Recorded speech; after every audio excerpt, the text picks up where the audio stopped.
faculty and their chosen scholars. We're so happy you all are here. My name is Jen Lin. I'm the LiTFUSE Program Director, and I'd like to begin by acknowledging that I'm presenting this program to you this evening from my home in Yakima, Washington, about 20 minutes from the city of Titan. And I and Titan Arts and Humanities reside on the ancestral, traditional, and contemporary lands of the Confederated Tribes and Bands of the Yakima Nation. Titan Arts and Humanities, along with LiTFUSE, values all relationships that reinforce our commitment to art as a powerful tool for equity and diversity. In recognizing the history and respecting the sovereignty of Washington's Indian nations, we recognize and honor these first people and their significant role today in stewarding these lands as they continue to honor and uphold their ancient heritage.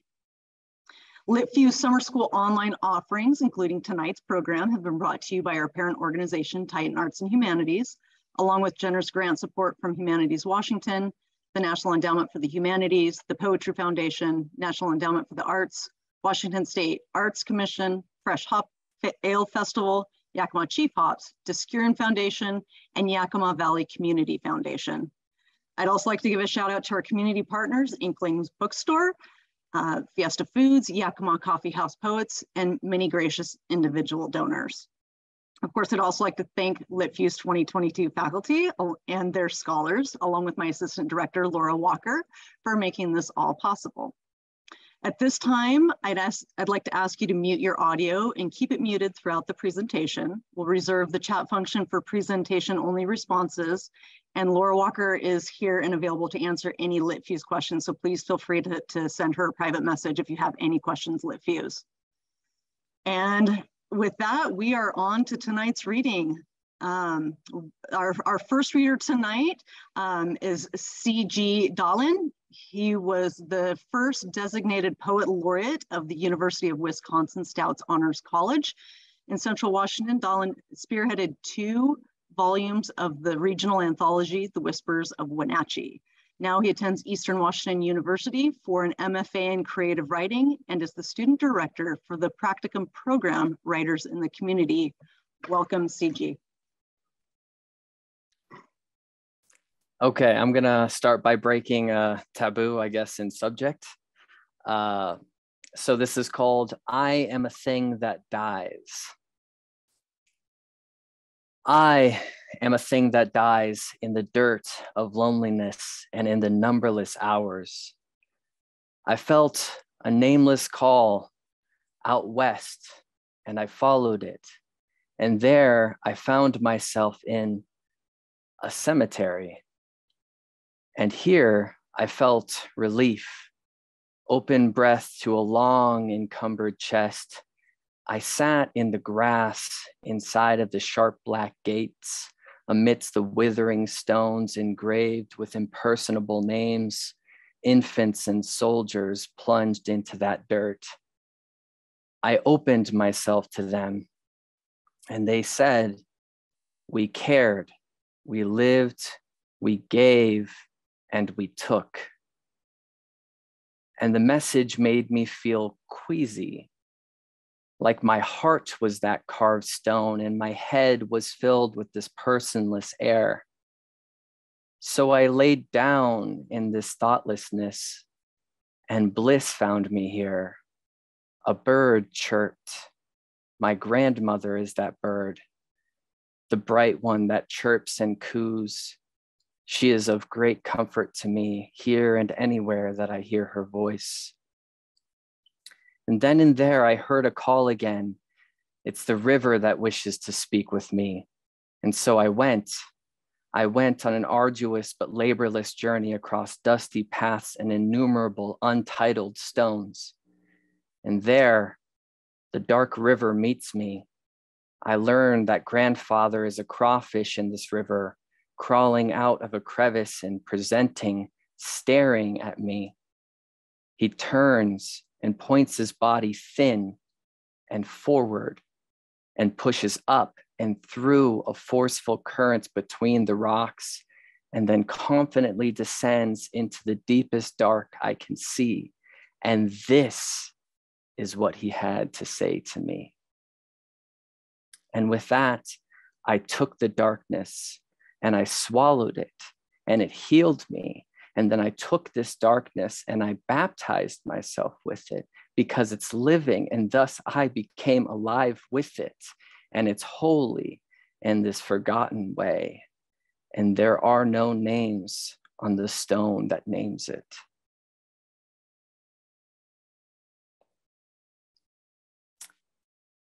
That's my time. I am set to introduce Brooke Madsen, of which I don't know if we've met, which I hope I'm not forgetting, but we're affiliate with, at one point I helped teach at Spark with the Inklings, and we both have collaborative assisting positions in the Spokane literary community. And actually came into acquaintance with Brooke through a mutual friend, Lisa White, and will actually be meeting with Brooke this week to be helping with MFA orientation for first-year creative writing students. So this is Brooke Madsen.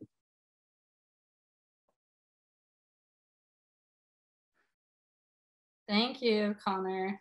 I'm so glad you were able to be here at LiTFUSE and will be at LiTFUSE this year. I'm going to read a couple pieces that aren't exactly new, but aren't published because I'm still working on them. So this first one is Dust Devil. Devil, because it lived in the desert alone, because it dwelled in spin and form and body, then kicked off a rock and vanished, the dirt collapsing like abandoned clothes. Naming a thing makes it so. My sister and I listened to every pocket rocker mixtape in the back seat, miming lyrics we didn't understand. The car scraping like a match across the interstate in August. We were that bored, naming things that had names already, naming the steel transformer towers Giant Marcy, because if you squinted, they looked like the life-size paper cutout I made of myself in kindergarten. The day I brought it home, my sister named it Giant Marcy because it seemed bigger than me, though my body, spread eagle on the classroom floor, gave it form. Her crayoned face was more lurid than mine. She looked like a Marcy. She looked powerful, a massive chrome shape duplicating across the horizon, so many arms in the clouds, we couldn't escape. The dust devil followed us too. I was afraid of it, sorry for it, that hot little ghost. Each time we drove close, it danced away like a snake. And once it ran straight at the hood of our car and opened like a flower. We drove right through where it flung out its arms. And this next one is called Wilster, affectionately, was a nickname for my little sister.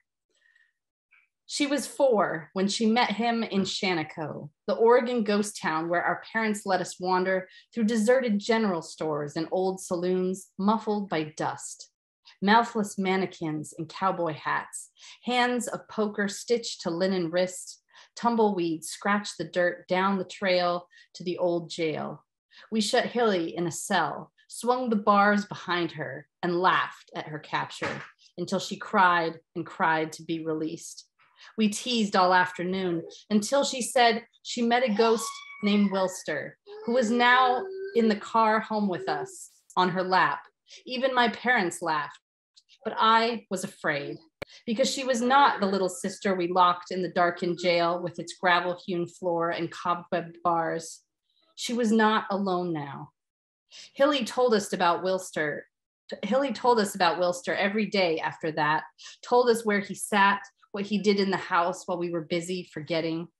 I began to wonder if he had incubated inside her a loneliness inherited, like the lavender windbreaker with the broken zipper I passed down to her that had been passed down to me by my older sister, who would, in junior high, pretend not to know who I was. And I think I'll stop there because my toddlers are starting to wig out in the other room. So. Thank you, Brooke. Those were great. Thank you so much. Our next reader tonight is Kaylar McNulty. Kalar is a member of the Lone Coastanoan, sorry if I'm butchering that, Kalar, Esalen Nation of what is now known as Carmel Valley in Monterey Bay, California. She is a poet, artist, and scientist currently living and working on the lands of the Lower Elwha Clallam tribe, attending a monthly gathering affectionately dubbed Native Poets. Kalar writes, listens, and learns from those whose works are eternally inspiring. They are honored to have their first published poem, Unprecedented, included in the Madrona Project Volume 2, Number 1, Keep a Green Bough, Voices from the Heart of Cascadia, edited by Holly J. Hughes. When not daydreaming up poems, you can find her struggling through a new sewing project, playing with their dog at the beach, or experimenting in the kitchen. Welcome, Kalar. Thank you, Jen. Okay, I am gonna try and get through 3 poems here. The first is Small White Bundles, with thanks to Sherman Alexie. First they came by sea, then by wagon, then in droves. First they called us Indian, then devil, then nuisance. First they thought they could save us, then they tried decimation, soon realizing isolation was best.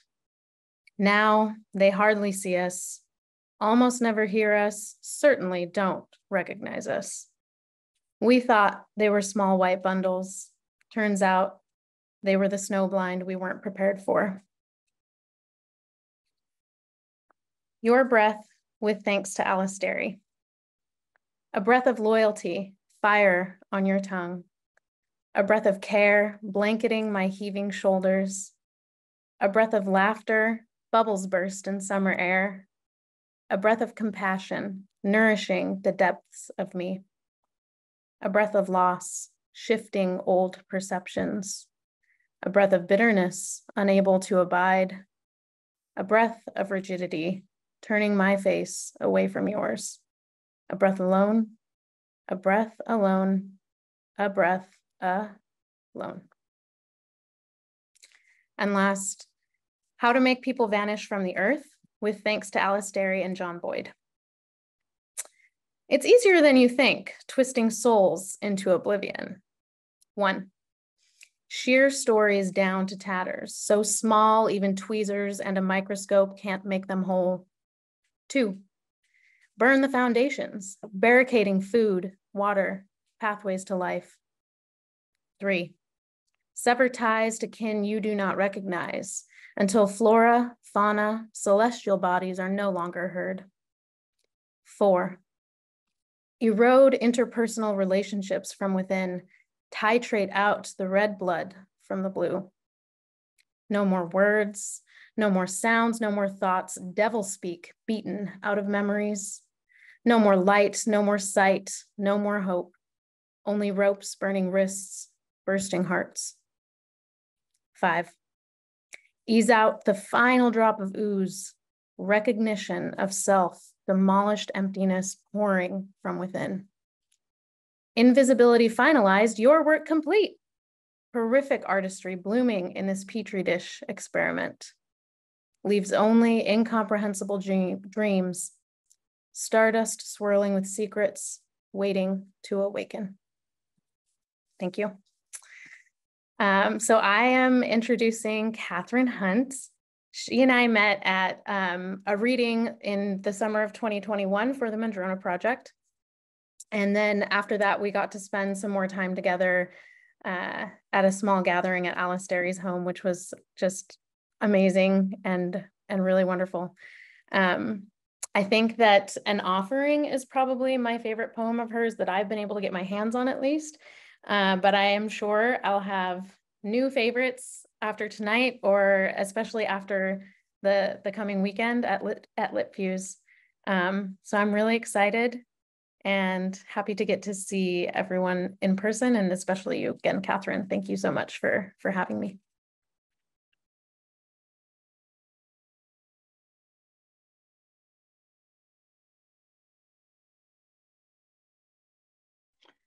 So thank you, Kalar. That was a beautiful reading. And I'm really excited to see you over in LiTFUSE in the next few days. Yeah, and I'm not sure if Alice is here or not, but we'll have to be in touch with her and let her know. I'm going to read you a poem called Credo. It's from my first book of poems called Long Way Through Ruin. Credo. I believe in the shining coins of rain, falling and falling on the garden, the fierce good luck of that, the garden with its sated roots, that scent. I believe in the hives of rooms beneath the soil, insects toiling in the dark among bones and the dust of bones, the silvering clouds with their luster of honey and despair. I believe in my mother who kept 2 sons from war and the purple heart she left in her drawer with her costume jewelry. I believe in the hallelujah of time passing, the strangeness of that, the way you climb out of a dream and walk slowly back to yourself. Something beautiful there. It moves among us like the wind moves, but it is not the wind. It lives in our blood like fear or love. I believe in the door left open as rain begins to fall, and in the way no matter what we'll ever know. And I'll read you a poem from Seed Wheel, my second book. That willow.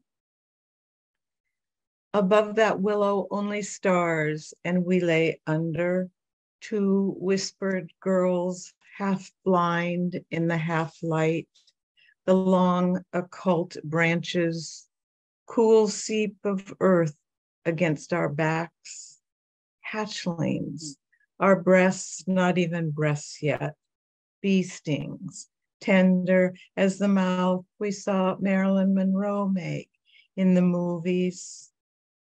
Mandy Goodpasture, Mandy Goodpasture, girl I chased into a swayback barn to kiss on heaps of fresh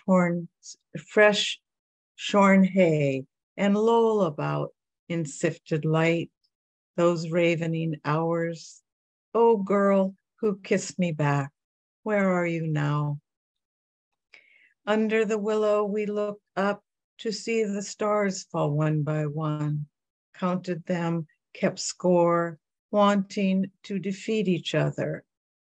I imagined in that great expanse my life unwinding into space until I disappeared and only stone and fire remained, voiceless, mountain cold, full of real mercy. I could not account for it, the way it held and cast me out, as if it breathed me. That tree, I saw that it had been cut down when I drove by, its grown gone under a neighbor's saw, the stars it carried in its crown falling a second time. And in the yellow grasses, the place where we lay dreaming, the years we traveled distantly already in us. Thank you. Look forward to seeing all of you in LiTFUSE.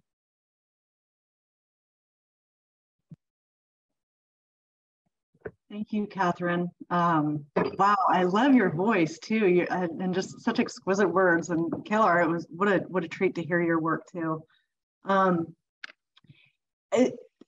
Is Tommy here? So Tommy just found out like a couple of hours ago that this was even happening. I had sent her several emails, and they'd been going into some weird, one of those voids where emails end up, and so Tommy's doing everything she can to try to be here, to try to make it to LiTFUSE this weekend, even though I like last minute planning. But I don't think she actually made it into the meeting, and that could be just because she doesn't have a link. But I got to meet her and talk to her for a good hour today, and she's an incredible person. And I really hope she makes it this weekend. I think you all would just love her. But because she's not here, I will go ahead and intro you to Matt Treese, who I don't have a bio for him. I do somewhere, I guess, in my files, but I got a chance to watch Matt's class over the summer school virtual offerings that we've been doing. And the coolest thing I can say about Matt is he kind of pushed me into this place to start recognizing poetry again. I've had a hard time writing with a lot of, emails and living, I guess, in the physical world. And we played Exquisite Corpse, and it was just kind of this jolt that I needed to start seeing poetry everywhere again. Thank you for that, Matt. That's been such a blessing to me. So I would like to introduce Matt Treese. Oh, thanks so much, Jen. That was it was a blessing to get to read at the or to talk at the summer school thing, and that was great. And I'm glad to hear that you got something out of that, and that it's helping you to move on and get into the poems again, which is the important thing, getting back to the work. I hope Tommy can make it. Tommy's a fantastic poet that hopefully you all get to encounter at Titan. I hope that she's able to make it maybe later tonight or over the weekend. I'm a poet, artist, astrologer. I live on the homeland of the Duwamish.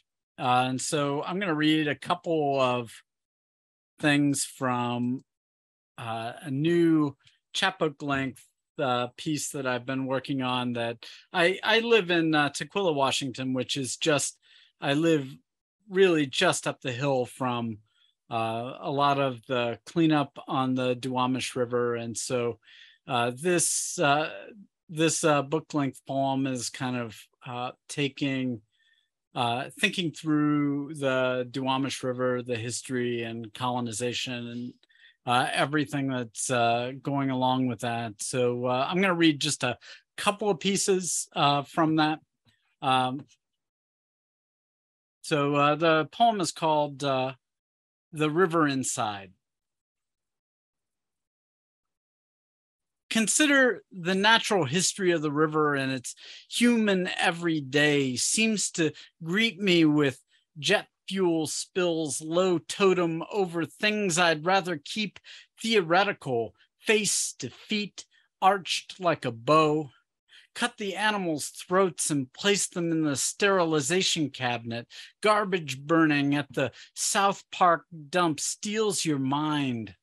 And then causal efficacy does depend on the vividness of sense data to lock up something you want to see.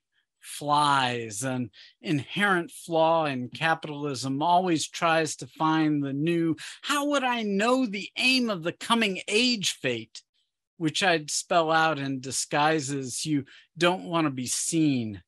No one knows the pristine prehistory. This flaming dump is a continuous inferno, belching that unfolded summer stench fallout from this man-made hell embattled housewives picket.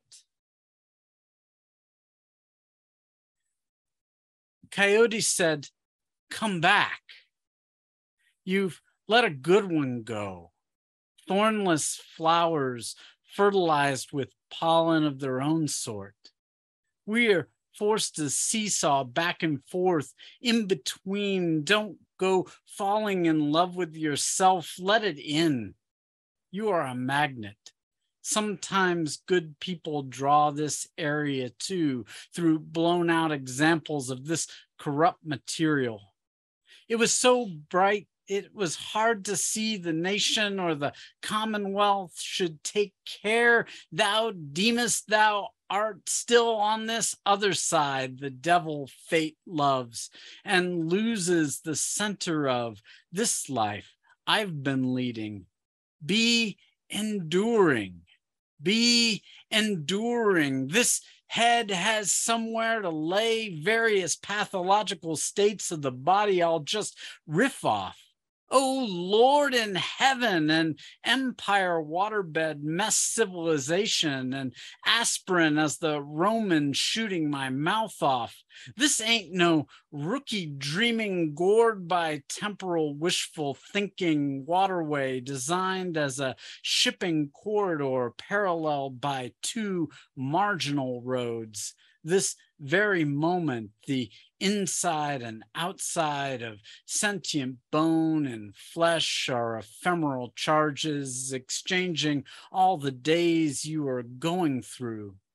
I am a passenger to somewhere I do not yet know. Things are going to end well, but you still give me a headache the way things continue. Thank you.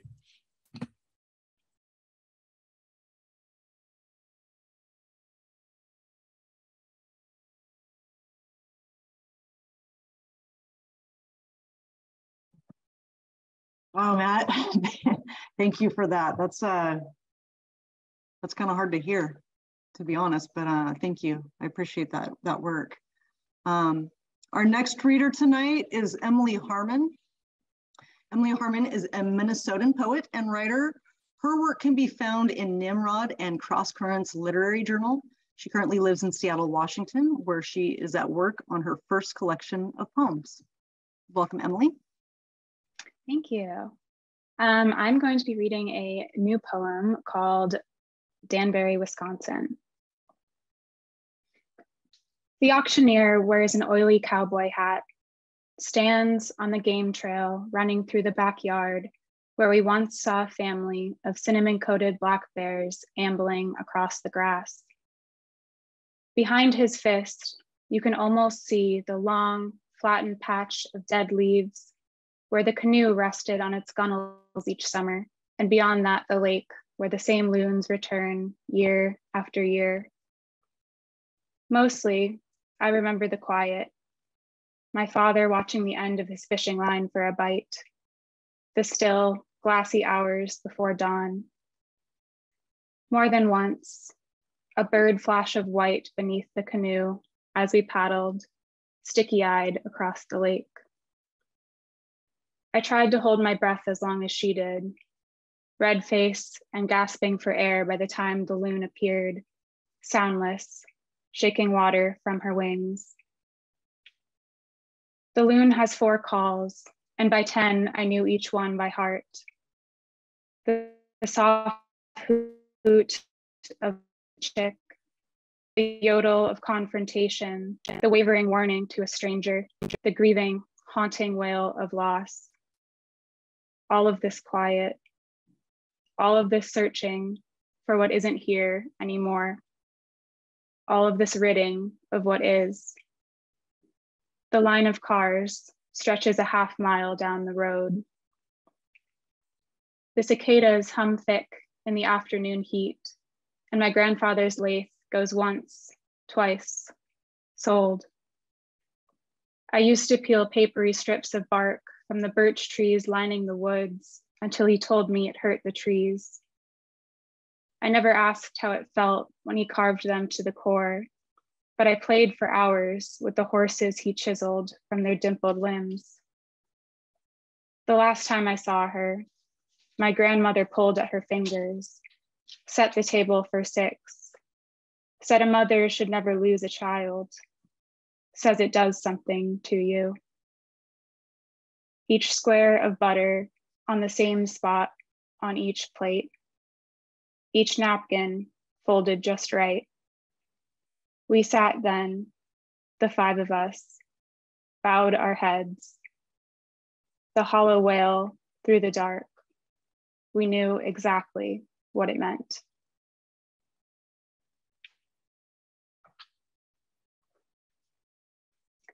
Thank you. I now get the honor of introducing Gabrielle Bates, who I met earlier this year in a workshop that she facilitated through Open Books. I was absolutely terrified to do this workshop. I had not been in a academic poetry setting in many years. And so naturally I Googled the instructor the night before the class and absolutely fell into a huge poet crush that I am still living in. Gabrielle is amazing. Her book is about to come out, as we all know, which I could not be more excited for. Her work is beautiful and stunning and everything that I could only hope my work could be. And I just feel so lucky to be in her orbit and to be here. So with that, Gabrielle. Oh my God, Emily, my heart is like beating out of my chest. It already was just from your poem. I don't know how I'm supposed to follow that. But then that introduction was so kind too. Thank you. I got some wild mail very recently, which is the advanced reader copy of Judas Goat, my first book. So I get to read from something other than a screen or like a printed out piece of paper for the first time in my entire life. And it's exciting to get to do that here with some poets who I deeply love and admire, and I'm excited to spend time with you this weekend. So I'm just gonna read one poem from Judas Goat. It's one I haven't read in a really long time. Should the first calf of winter be white, you're going to hate what it does to you. Cracked pipes, iced meat furry, refusing to cook. Before this farm, I lived in a city. Decembers, my father woke me with a hairdryer under the covers, sheets lofted like a lung. I'll always be there. My bed was by the door of his rusty faucets and spit, the squeal of plastic curtains sliding to trap the shower, but it didn't matter how loud his waking ritual. I was always sleeping. My first job, feigning sleep. I did it down to the cell. Like frost over floorboards, fury spread, more temperature than word. Will I remember this pasture in the morning? I was raised at night. Follow the red glow of brake lights from window pane to ceiling, out the door, over roofs until roofs grow rare. Fear the unborn eyes of cows. Keep the hand flat and a crabapple square in the middle, mouth into palm. In Saddle Oxfords, I walked past the perfectly cubed hedges of a church, its pretty windows, a cat stalking behind me, parading its first dead mole, black fuzz at the lips. I couldn't bear the touch of small animals. Now I want to gather every creature whose bones a child might tweeze from an owl's pellet, or find against the rag when cleaning a cat's sick. This is the loneliness that turns one superstitious. For I spilled the salt, for I did not knock wood. Thank you.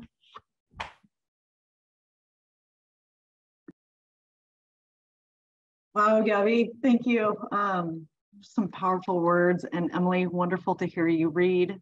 Beautiful, beautiful work.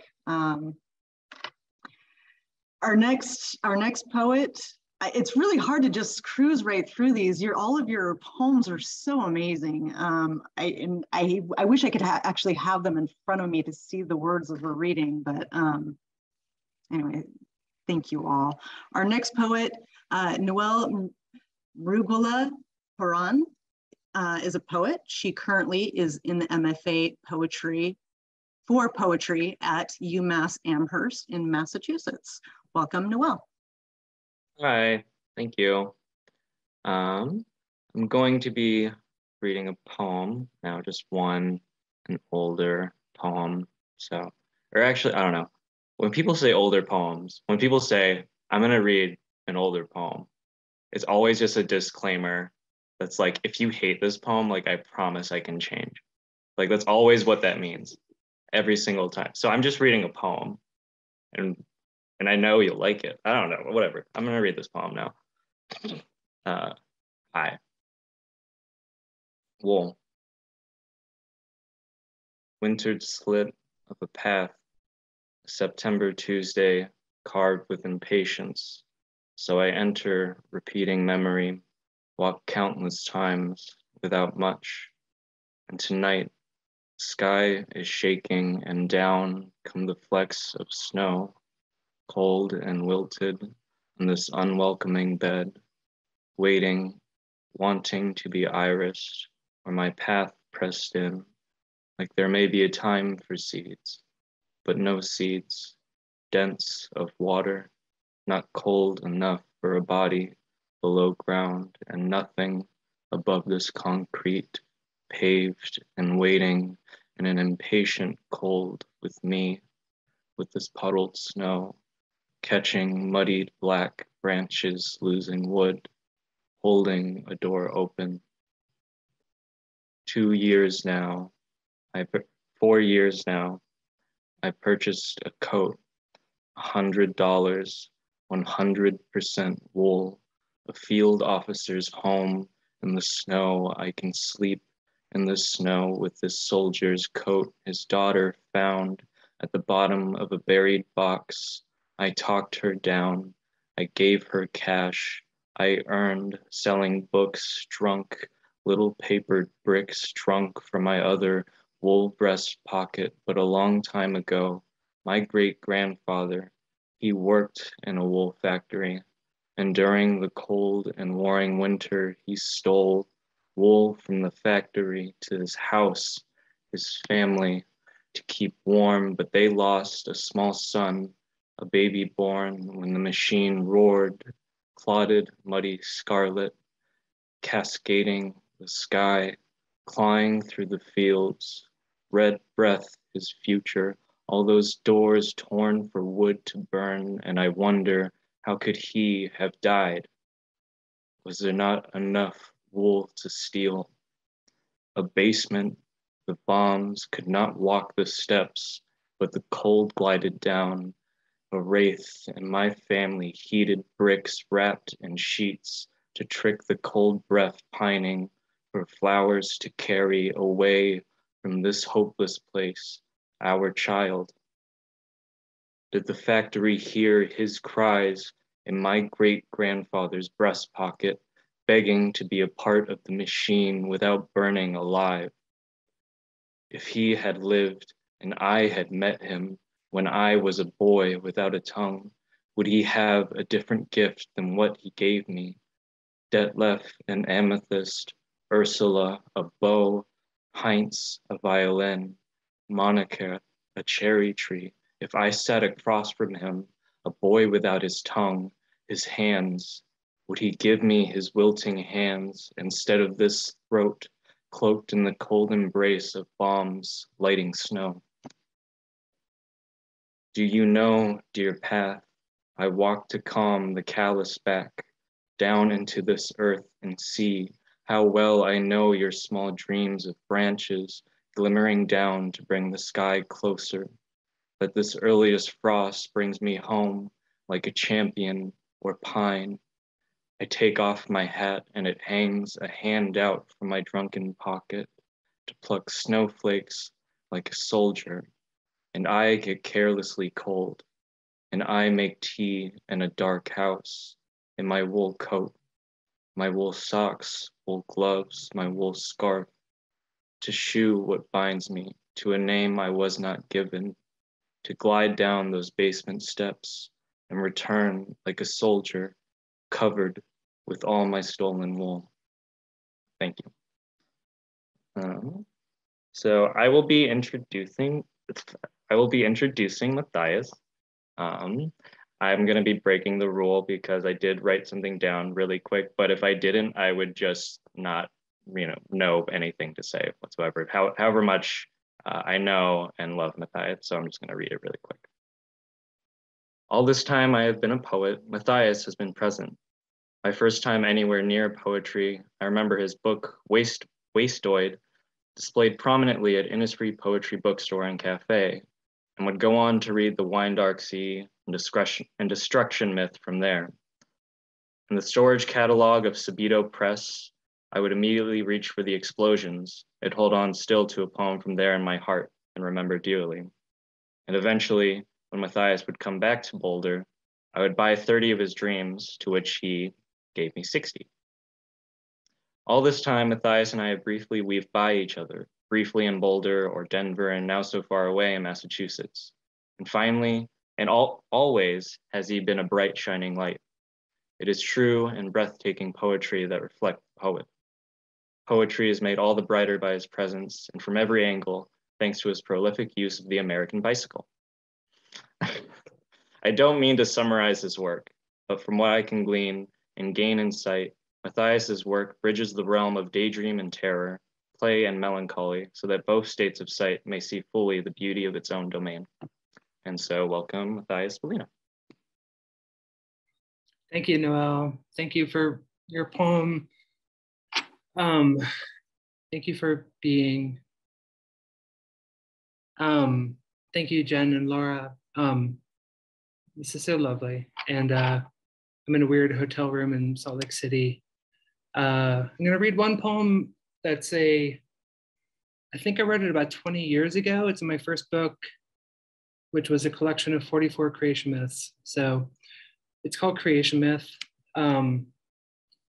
I'm reading in honor of my little brother Barnabas, who died 98 days ago. And every day of that, it's fucked me up in a different way. So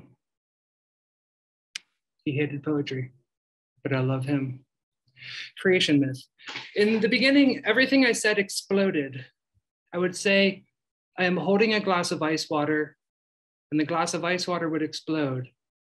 I'd mumble to myself, where's my cell phone? And hear a small boom in the bedroom. My first word was daddy.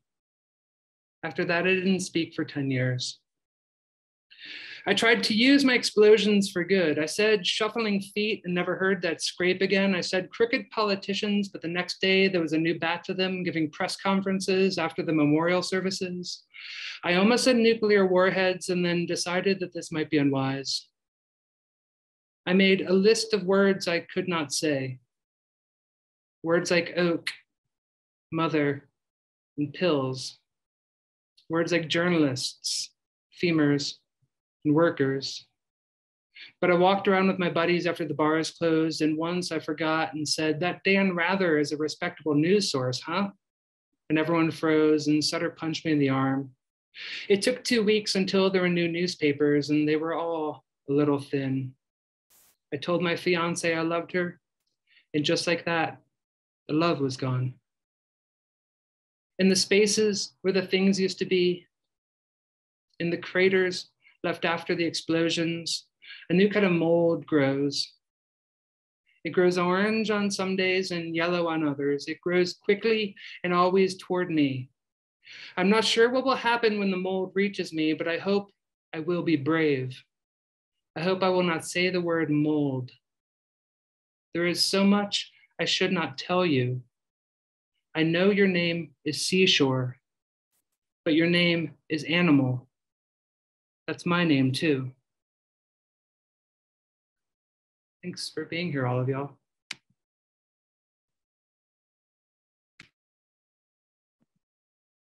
Thank you, Matthias. Thank you, Noel.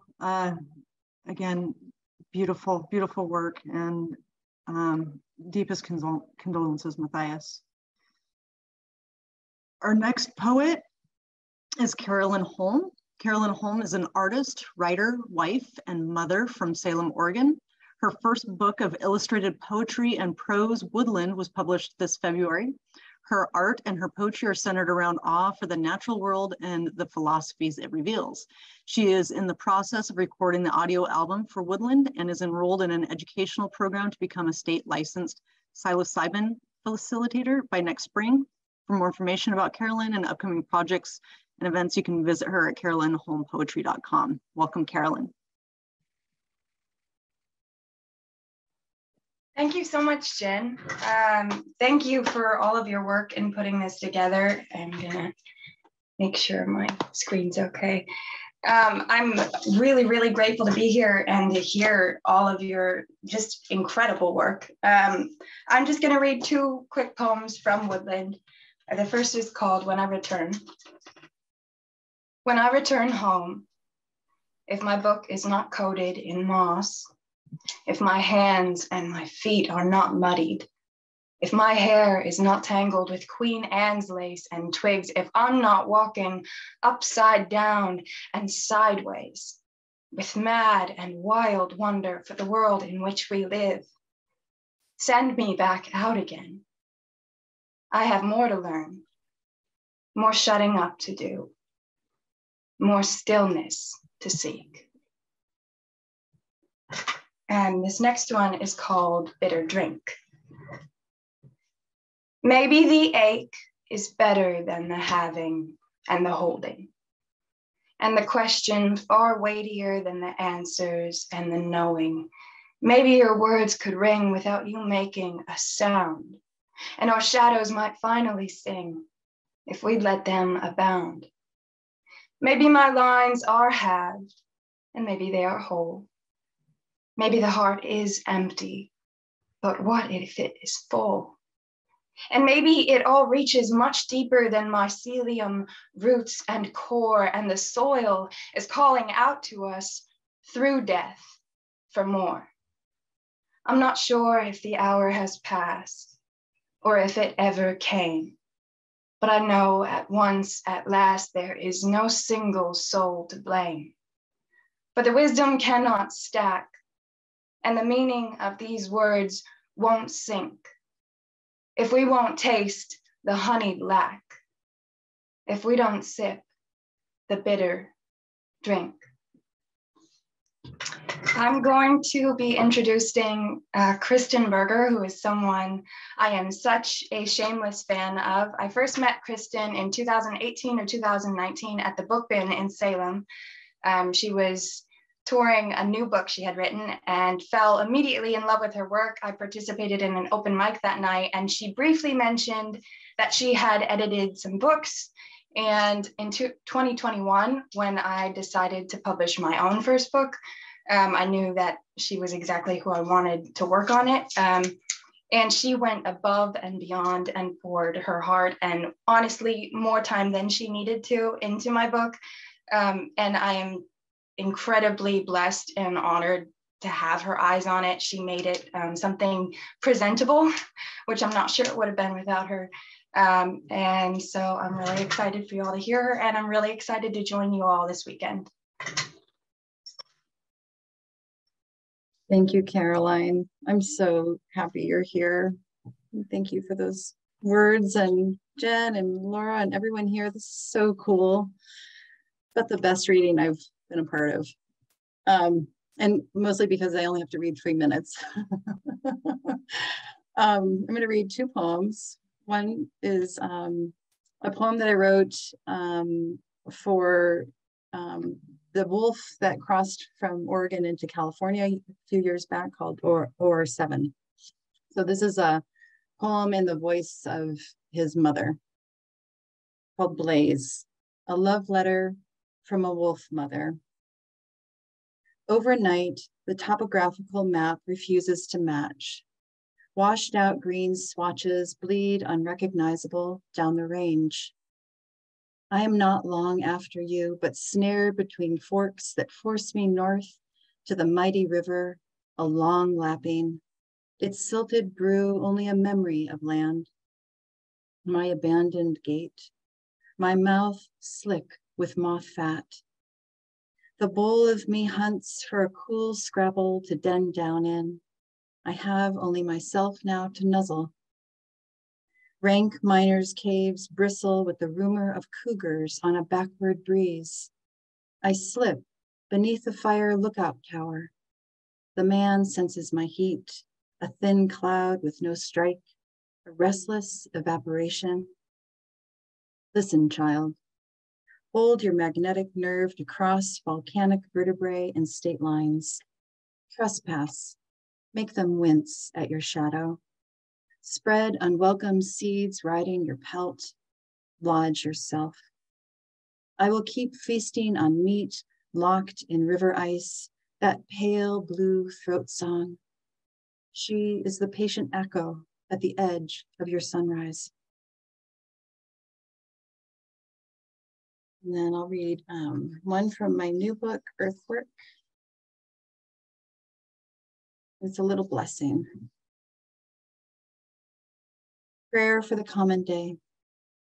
That someone says good morning as if it is, as if morning could be steered towards good by our simplicity.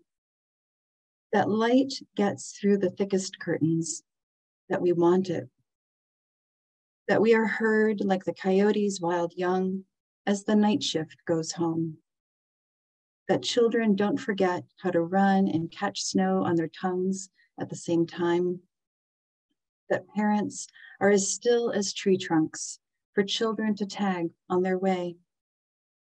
That when we go missing, someone comes looking. That when we return home, the pot is full and still simmering. That we never neglect how to be hungry. Thank you.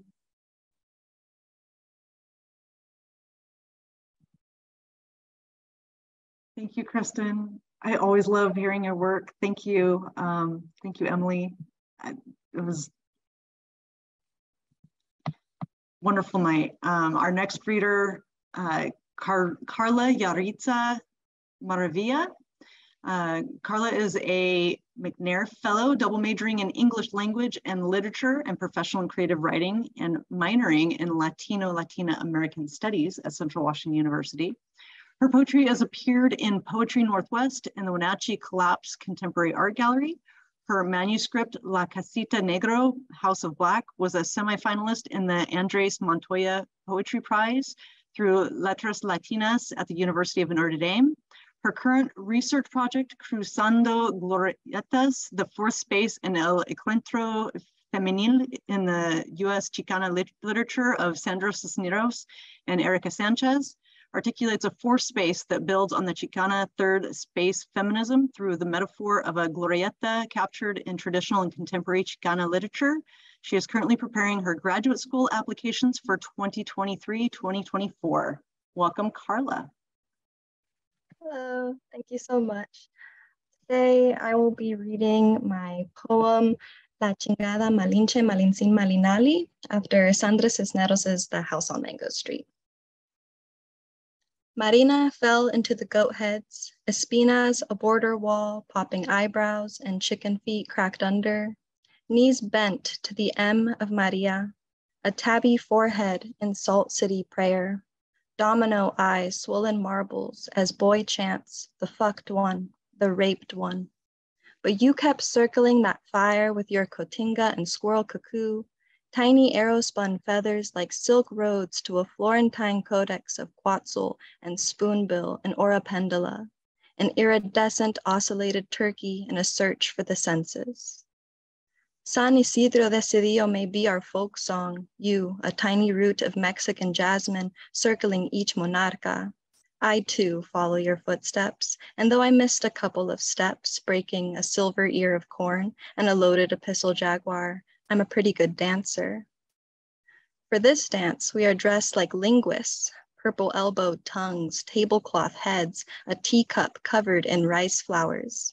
But we look more like La Llorona, that pretty prima that danced along the Nueces in the cloud forests of Chiapas, running away from the priesthood to become an au anime before drowning in the river singing, because I love Jesus so much and I want to dance for him. I guess that's why we all dance, to find the crooked side, maybe the sex life of a macaw and toucanet, the goodness of the play and the goodness of the dance, a row of breasts scattering up my teacup dress like a plump bounty of thorns, all mine for picking into a bouquet to braid onto your head like a fan of high-heeled legs. While no one is watching, how did you feel being Cortez's pink, wet tongue? Las hijas de Coahuiltepec say that two powerful worlds came together in your mind like opal and ginseng. Did you know we have evolved into 6 deer while you have been gone? It took many wood altars, some censer and copal. Everyone calls you a precious gem, a rich feather, a beloved dove, but I know you're the girl with the eyes like smoke and satin. I've seen your veil fly wild through the window at night, and I've heard what the boys whisper in the coat room as they pickpocket pesos, la chingada, malinche, malinsin, malinali. But don't worry. My mom calls me terca, necia, and cabezona too. The bells and skin drums swell. We spin into the part of the dance where we get bent into the flesh and the pounding of a tongue pops virginity out of place. With thighs threaded with tinsel wire, we leap into the flames, and I clasp your hands tight, tight, tight, fearing you'll break into my copper palms.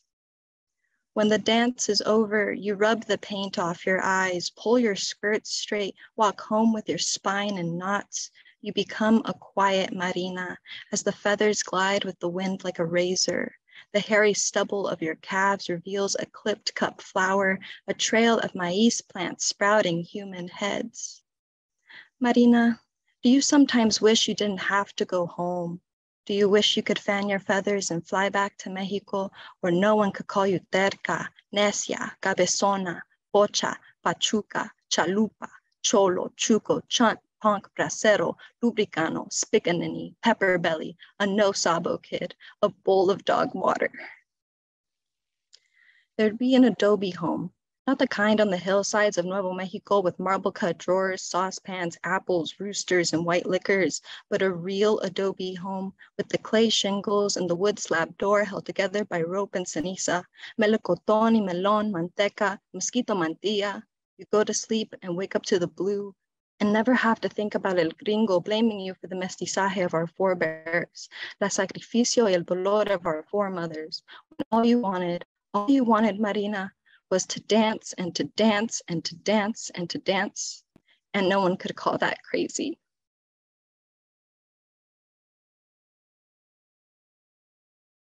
Thank you. So I actually wrote a thank you / manifesto to introduce Javier Cavazos. It's inspired by what I've heard from my friends and my circle of students at Central Washington University, along with their parents. So Javier Cavazos is a radical Chicano mentor and poetic academic scholar. For us indígenas, Chicanos, Latinos, Mexicanos, mestizos, y malcriados, Cavazos' poetry and prose has been the teaching foundation of nuestro Popo Carapero, Pachuco, Totacho, Chicano Calo dialect and song at Central Washington University. Within his classroom, we become los hijos de Coahuiltepec. We are in awe of the one who has descended like an eagle, whose words fight as if his feet are always broiled by red-hot coals. He has instilled in us an aggressiveness and determination within the pursuit of writing from the homeland, from the borderland, from Gringolandia, from nuestros valles, us pretas, mojados y fregados, who have everything to lose if we do not speak, if we do not bolster nuestros gritos. I'm very fortunate to have met Javier in 2019. I was depressed and suffering from PTSD. I was 80 pounds and monitored for potential cardiac arrest. But he encouraged me to write and to dig deep into my culture, pushed me to attend conferences, apply to fellowships, and submit to poetry contests. He will always be there for his students. As proof, he recently read at my wedding a poem on stage. It was very beautiful. From us students and our parents, gracias por todas las oportunidades que nos has dado. Nuestros padres están orgullosos del futuro que estás creciendo en la escuela y en nuestra sociedad, con corazones abiertos. Javier Cavazos.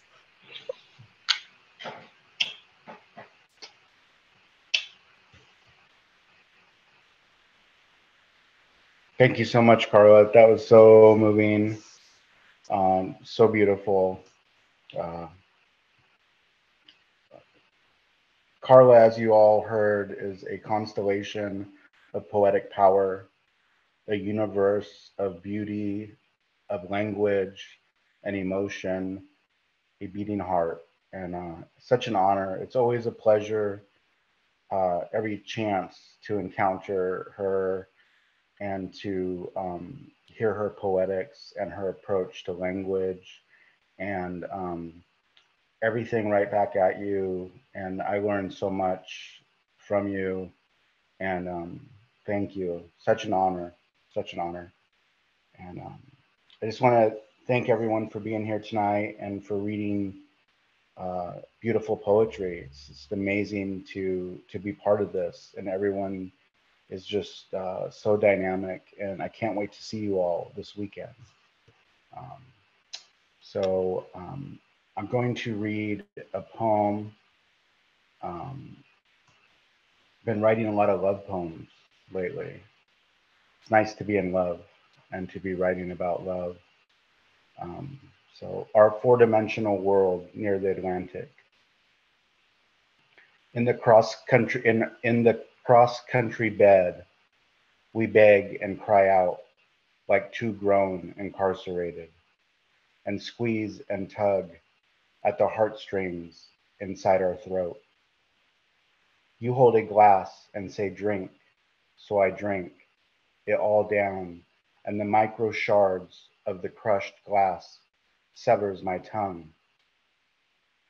At the Interfaith Medical Center in Brooklyn, you ask the surgeons if I will ever speak again. ¿Volver a hablar español? They ask you if you are the summer caretaker and if you own a new edition of the Collins Dictionary. You ask why, and they say they want to know if we have the language for this kind of love. You shrug your shoulders like a small spill as lightning cracks the sky and a boom is heard over the street sweeper outside. You ask what kind of love is needed for two hungry mouths, and in French Sign Language, you sign the words clementine, pleasure, and the rise of shade in the rib cage like a baby in the womb. They ask you to tell them more, and with your two pilgrim hands, you sign winter, sign November, sign crossing the Verrazano. After detox, and when my tongue is sewed back on, our kisses go deep down into each other's throat and into a vessel of language where we tread water to stay afloat as we whisper our age to each other. You blush and say, we are so young. One surgeon asks, if love was an industry, would we be the captains? We laugh and both kiss our answer with our mouth louder than any voice. Our lips say fantasy, say, love me more, say, never tire, say, seduction in the afternoon, say, wine together, say, husband, say, wife, say, dinner table, say, walk beside me, say, I'm not afraid, say, enter into this holy throat, say, flowers near the bed, say, maybe this city of love, this summer of warm speech, and a low hanging moon over the Hudson.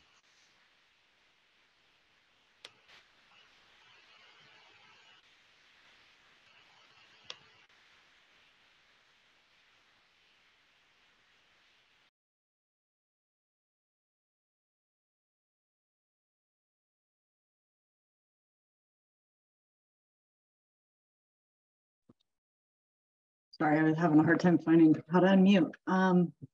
Javier, my goodness, wow, nice to hear you writing about love. Yes, I agree. And yeah, I'm sorry, I'd like to apologize to Carolyn. I called her the right name. Honestly, some of this is so deep, and I'm sorry I'm flubbing some things up. This has been a pretty emotional night with a lot of your words.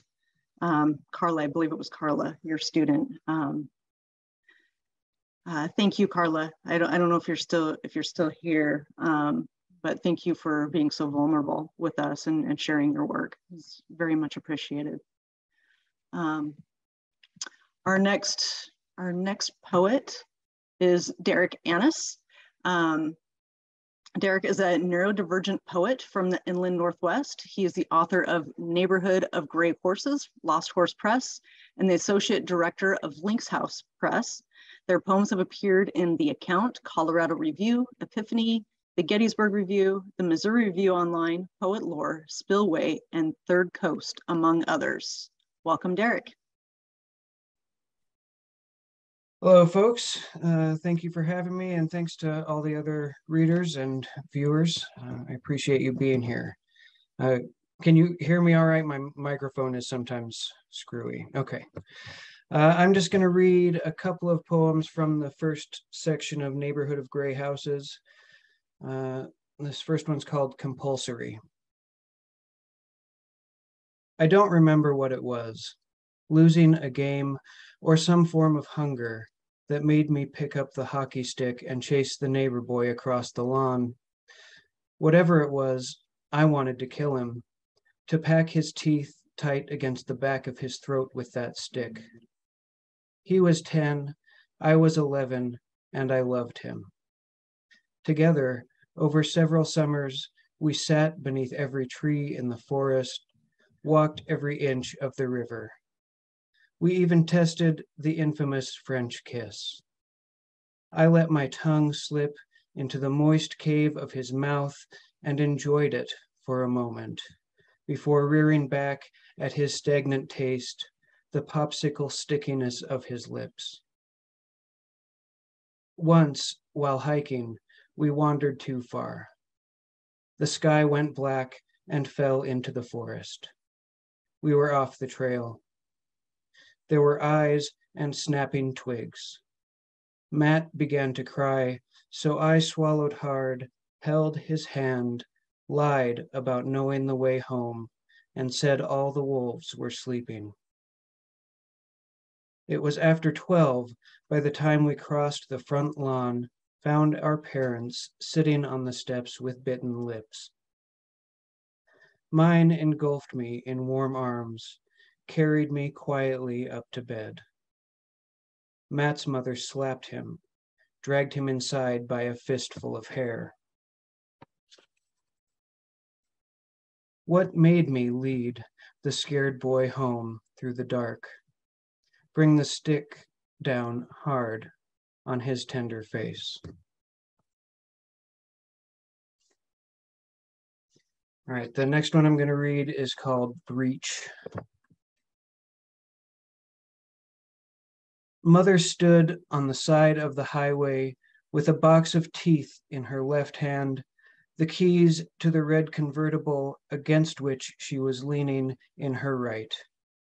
She asked which I would like to have, but being so small and having eaten so much sand, I was ill prepared to answer. She held out the box of teeth and told me to watch them for her.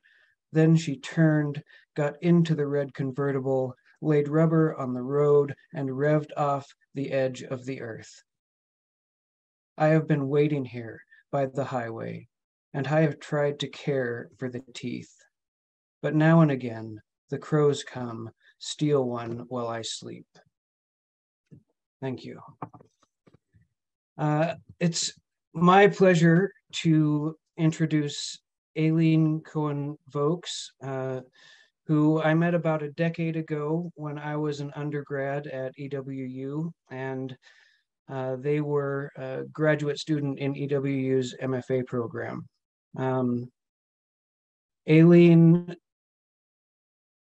introduced me to a lot of people in the MFA program and made that an accessible space to me when it had previously been a really intimidating place to be, as an undergrad especially.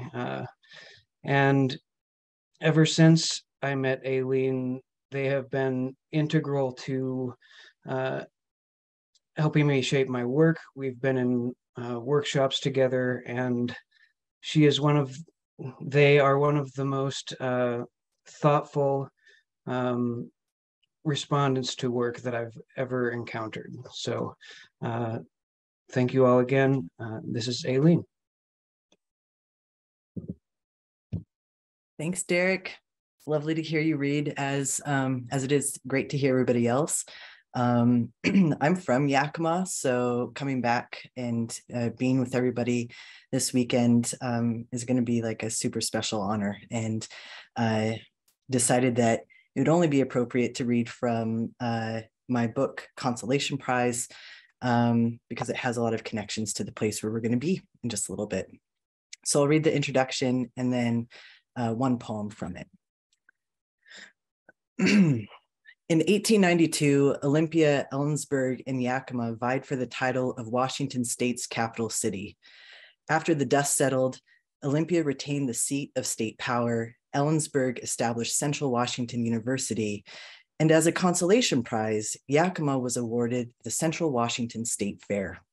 These poems take their titles verbatim from recent Central Washington State Fair themes. This is called Celebrate What's Great. In benefits orientation, Becky announces we get one personal holiday per year. I'll use mine this Friday to celebrate what's great, which is highly personal, deciding what, if anything, is truly great. Becky agrees. This would be a superb use for a personal holiday. At a diner, I decide I could almost certainly call their hash browns great, while I read about nuclear proliferation as my coffee cup spills and proliferates its coffee up to and around today's date. Those numbers look great on the page now that I've had time to think, to say them out loud, with a voice that could be great if I took some lessons. My friend once confessed she gets stoned and thinks how sad not everyone lives up to their singing potential, and that we should all be trained to use our voices. I told her I get stoned and think about animals who do sing, birds being the obvious choice, but also whales and dolphins with their glossal glitches, which could be categorized more as chattering than singing. Perhaps all mammals have the same conversations, just in different pitches. We'll never know, which is great, the not knowing part, I mean. Mysteries keep us occupied. As soon as we think we know a thing, we stop thinking about it, and then oops, here we go. Women and men have the same number of ribs again, which is great. My patron saint of personal holiday is a skeletal system. I need bones to support the innovation, something solid like calcium to make the day live in my mind. Holidays shouldn't have a monopoly on bones. Everyone should take the time to create a holiday from scratch, to think how they would take stock of a card aisle. Would Nana approve of the skeletons, whales, and dolphins you sent to her house to say you're great? I'm not as afraid as I should be, because I have lessons tomorrow that will sharpen my tone, lengthen my reverberation, which doesn't conduct as well in air as it does in water, but that's great. We are maladapted to live underwater, and taking the time to tell you that means the day wasn't wasted. Thank you.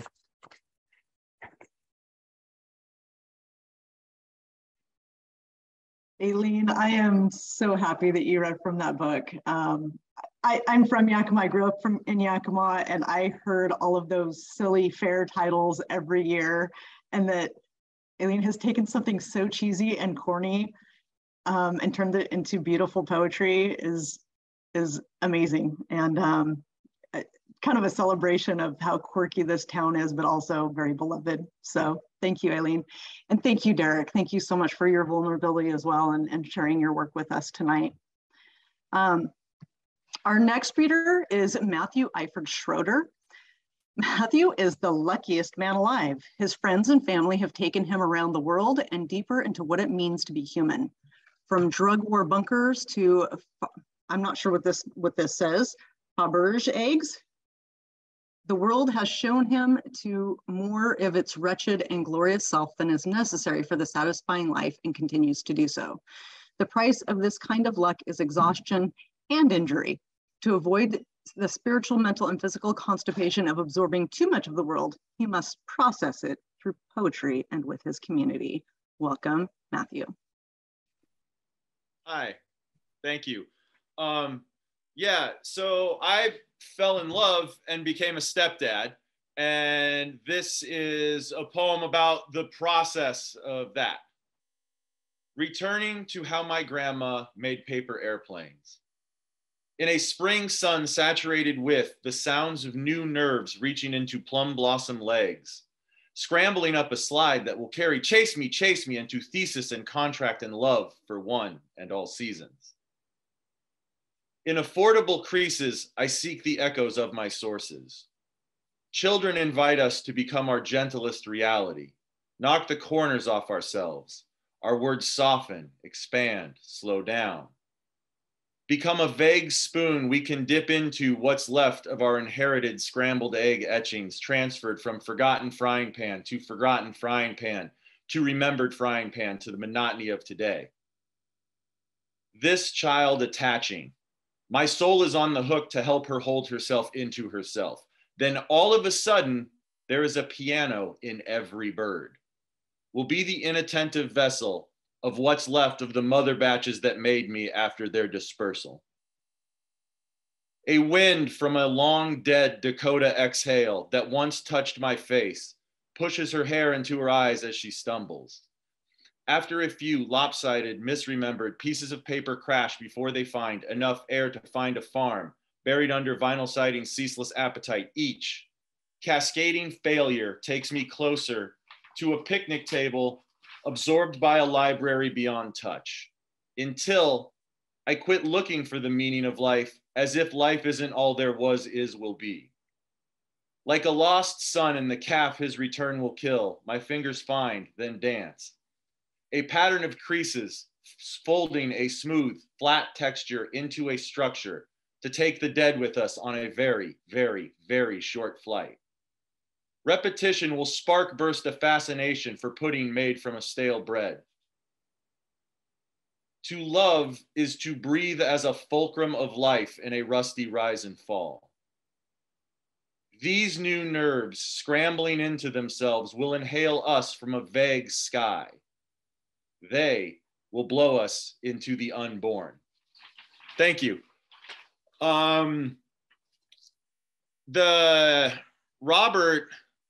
The first time I saw Robert read, it was like watching a guy pick a fight with a lion and then win.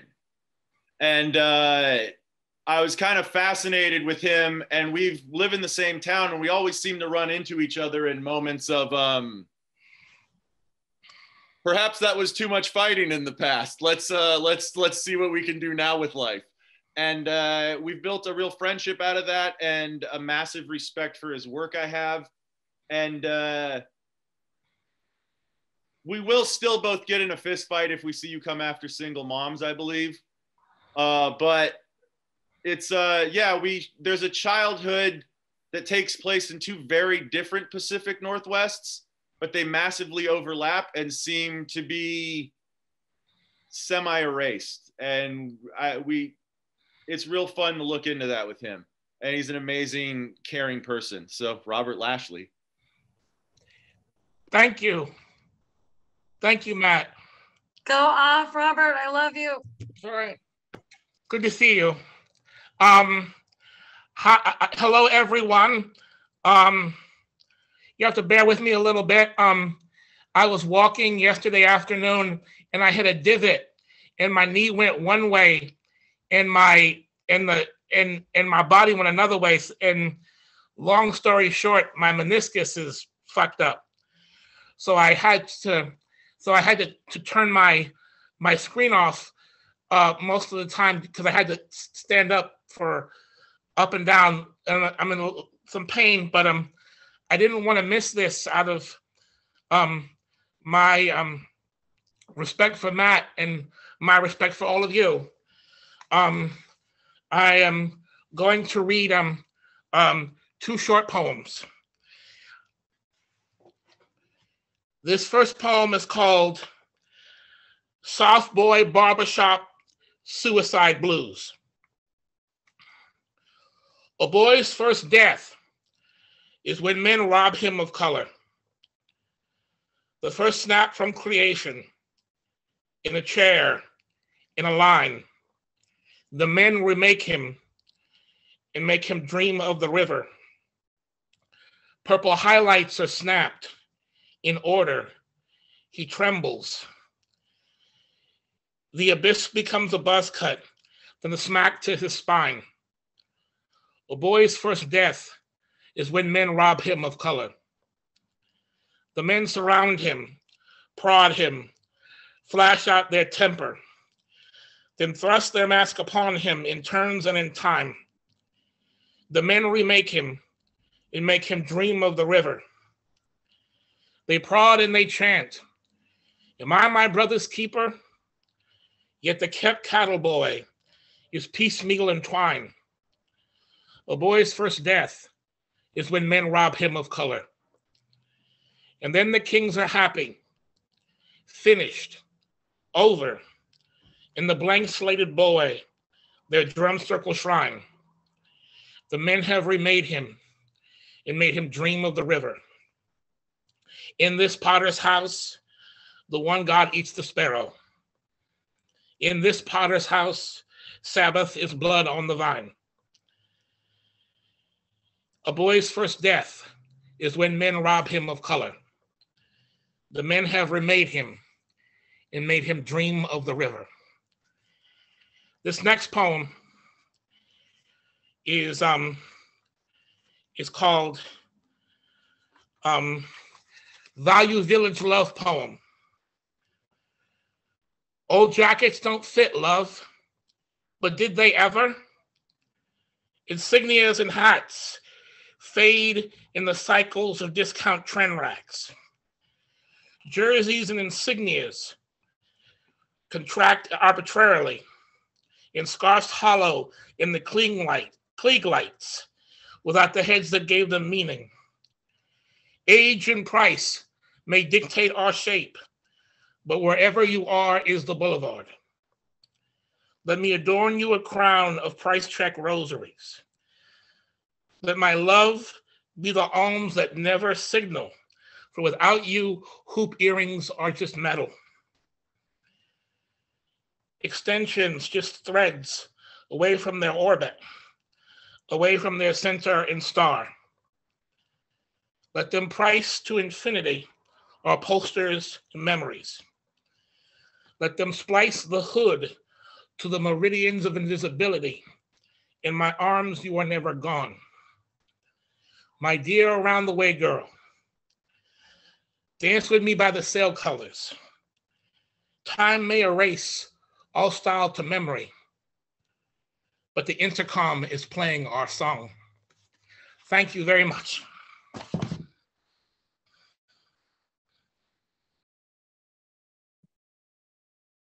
Thank you, Robert. Thank you, Matt. Robert, I always love hearing you read. And Matt, I don't know if you were talking about, him picking a fight with a lion, if you were referring to his poetry, but I think that is very applicable. Thank you, Matt, for sharing your stuff too. If you all don't mind, I'd like to interrupt the lineup. Tommy is here. Tommy, can I put you on the spot and have you read? Can you read a poem? I know you picked one earlier today. Hi. No. Hello, Shen, everybody. Let me introduce you. I do have a bio for you, thanks to Matt. Oh. But I'm not sure how to pronounce your last name. You've never. It's Anisan. Anisan. Thomas Anisan is pursuing an MFA in creative writing, meddling with her favorites: poetry, hybrid, and lyric essay. She has worked previously as a journalist, writing profiles on local artists, events, and the music scene. She's also a local musician, writing songs and playing guitar with her brother. Her poetry explores Native American mixed blood identity, the camaraderie that can be found in poverty and intergenerational trauma, with healing, humor, and tenderness. She is working on her first book of poems entitled Ruin Everything. Love that. She writes columns for Cultural Daily under the auspices of her manager, Chuan Chow, from essays and reviews to woo-woo ghost stories. Welcome, Tommy. Thank you. I know, Robbie, you turned off the video, but go off, man. I'm so happy to see you. And sorry about the shit.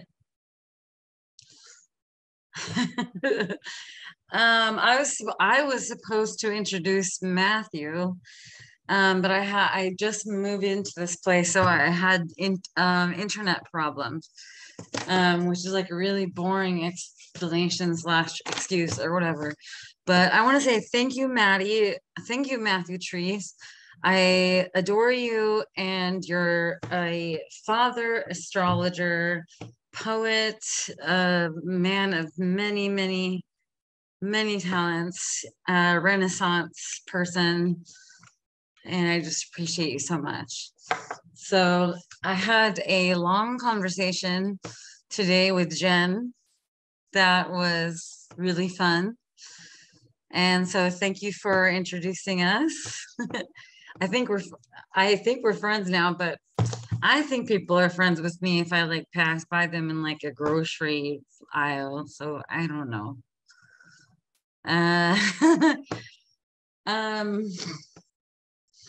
So guess what, Robbie?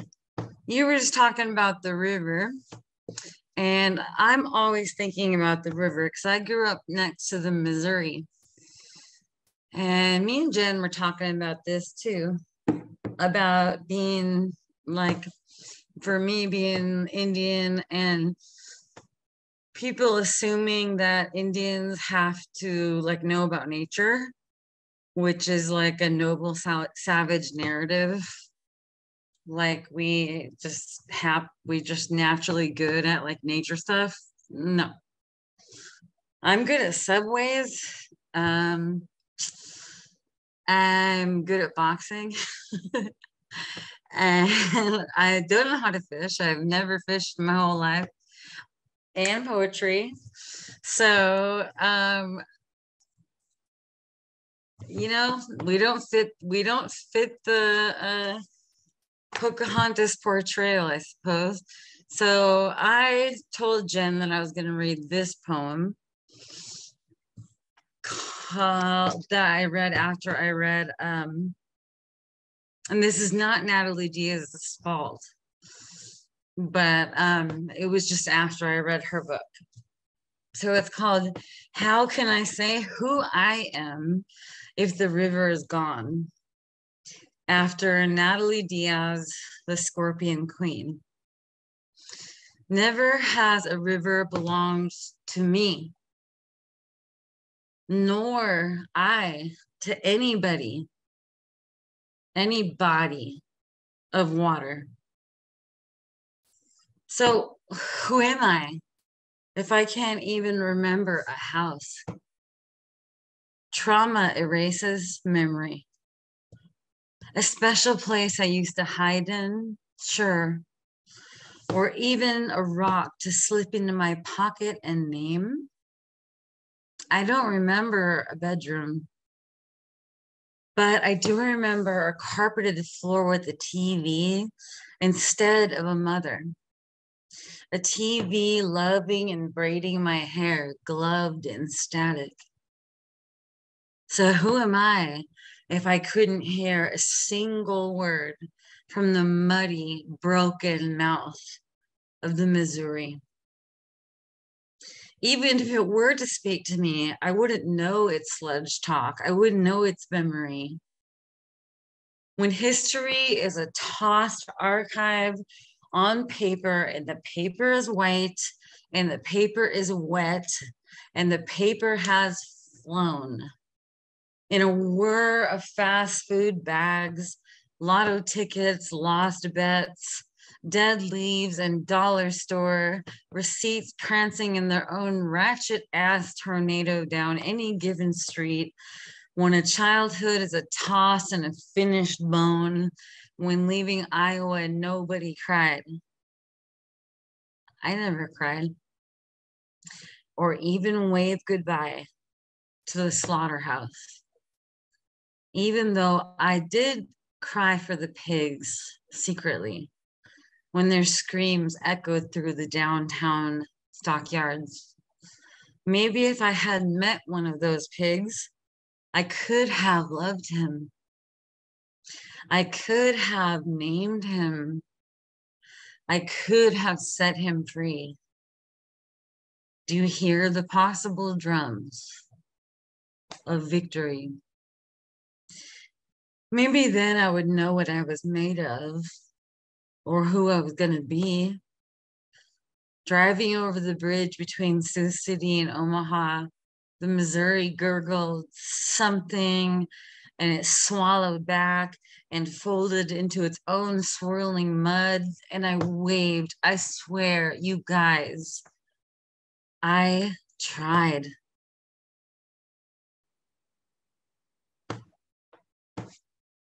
That's all. Thank you. Wow, Tommy, thank you. And your poem goes right along with what Matt read tonight. I mean, did you guys work on that together? Obviously I know, but wow. Thank you, Tommy. That's a beautiful perspective. Thank you. Thank you. Sorry I was late. No worries. glad you made it. So we're going to jump back into our lineup. Our next reader is Miranda Manzano. Miranda is a fiction writer in Southwest Washington. Her work has appeared in Taco Bell Quarterly. Her novella, Well Fed, was published by Running Wild Press. She is an attendee of the Yale Writers Workshop and a student at Central Washington University. Welcome, Miranda. Hi, thank you for having me. I'm going to read kind of a fresh poem. I'm sorry about that. That's what I got. I'm calling it Franchise Update for the Deceased LA Lakers Fan.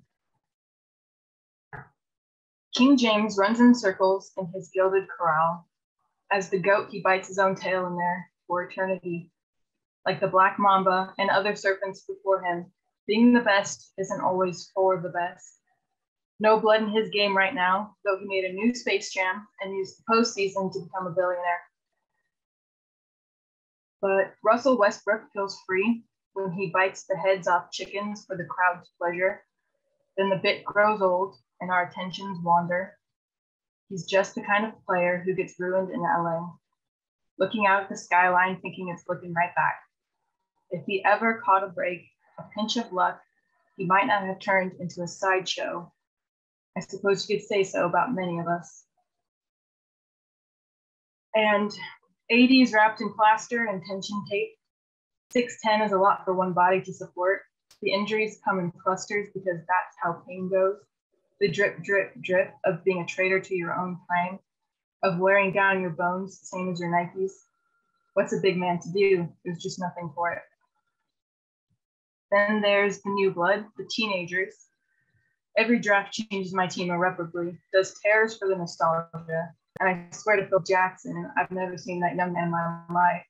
That string being one with everything to prove and a fresh tattoo that sits thick on his skin, spelling out a woman's name, his mother's. Because you can't play professional sports with mommy written across your neck. He looks in the mirror every day and sees Charlene and whatever she brings with her.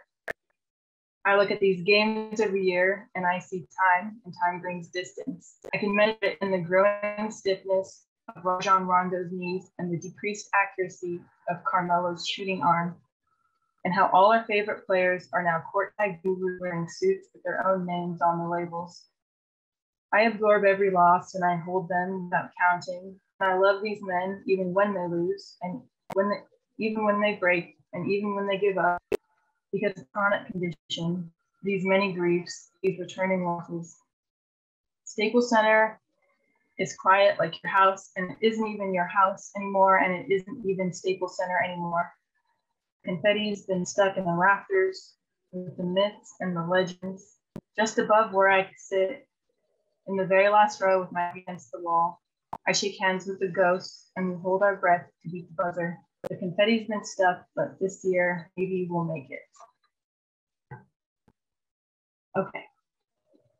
Now, I'm going to introduce, I get to introduce Kanan Bambrick, who has the most excellent career and accomplishments, and I just think we're also lucky to work with her this weekend with the very most Miranda, can I interrupt you for a minute? practice. Would you mind maybe turning off your video so we can hear you? Professor Van. Okay, yes. Thank you. Okay, we'll try that. We didn't hear anything about Tainem. We heard your poetry, but we did not get to hear about Tainem. Oh no, that's the best part though. Okay. And we can hear you better now. Thank you. Okay, so a creative writing work and a poetry course for which it was my understanding would not include creative writing. As a fiction writer, I've been working pretty hard to avoid writing poetry. But as a student of Tainem's, I joined a creative environment that was challenging but friendly. I know that my course has been a better writer, so thank her for that.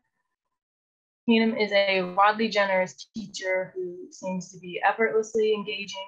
She's open and genuine in her lessons. She offers access and provides resources to her students that are so authentically useful in a practical sense, but also provide a model. I think she shows her students what being a creative writer can look like, how to respectfully and practically work toward that. Her support and encouragement have been priceless. I know I'm lucky to be her student, but I also want her to have access to her poems. In particular, the opportunity to see something I feel like I know so well, like Washington, for example, in a more clear and urgent way. I also just want to add that all of these ways I've benefited from knowing Tainem have occurred without ever being in the same room with her, which is just kind of feels like a little miracle of our time. So please, let's welcome Tainem Bamber. That was so sweet, Miranda. Thank you so much. Yeah, this is the first time we've probably seen each other's faces. It was wonderful to hear you read, and I'm so glad that you took that class. It's really great to be here with several people from Central and to see people I knew from Bellingham and Seattle, like Robert and I used to do this weird poetry night at a coffee shop together once a month. And it's just like, really, I'm having a lot of feelings that I'll try to wrap up quickly, but I just want to say thank you so much to Jen, Laura, and everyone involved in the intense labor and all the care that goes into putting on a workshop like this. It's really special, and it's really hard to gather a bunch of writers into a single place. So that organizing on its own is just like a feat that I can't even imagine. I just want to say thank you so much. Okay, I also, following Aileen's lead, I'm going to read a poem that I wrote while I was literally in Yakima. This is a poem that I wrote after a nice visit to a bar in Yakima. Drinking for free. I order a cocktail with a cut of red bell pepper, wrestle its ridged length back using my tongue. The bartender smiles and I smile. He looks younger than me. When I was 24, I loved selling drinks. One with wood smoke, one where you stab the straw through a thin slice of apple to get at an inch of sugar and whiskey. Before my fiance left, he said Tainem while I tried to sleep. At a camp for men, he learned he could never forgive himself for his past while living with me. The bartender hands over a drink he calls the Lady Killer for free. He says I am a relief to talk to, that most women are bisexual and want to be empowered, so resist his attempts to treat them like queens. I pull the sprig of rosemary out of the Collins glass and the ice sinks. I ask him if he wants to kill me. Killing me is the joke of this drink. Thank you so much.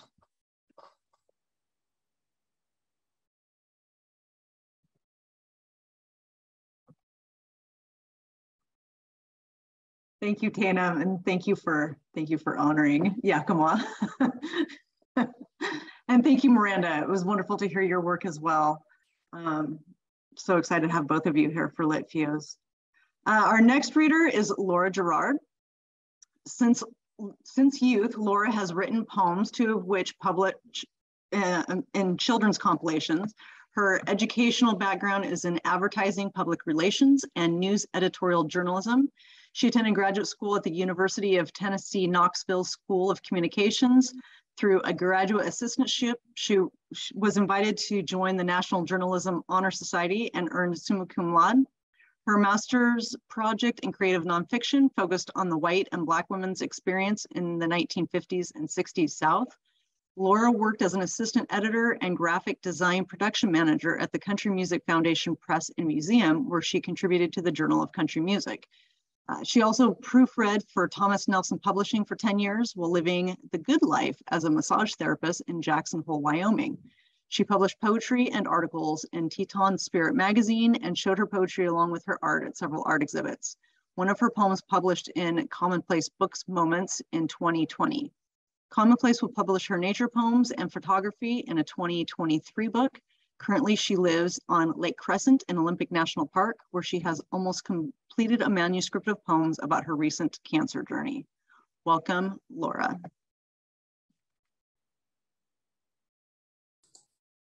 Thank you so much. It's so great to be a part of this. I am so honored to be with all of you talented people.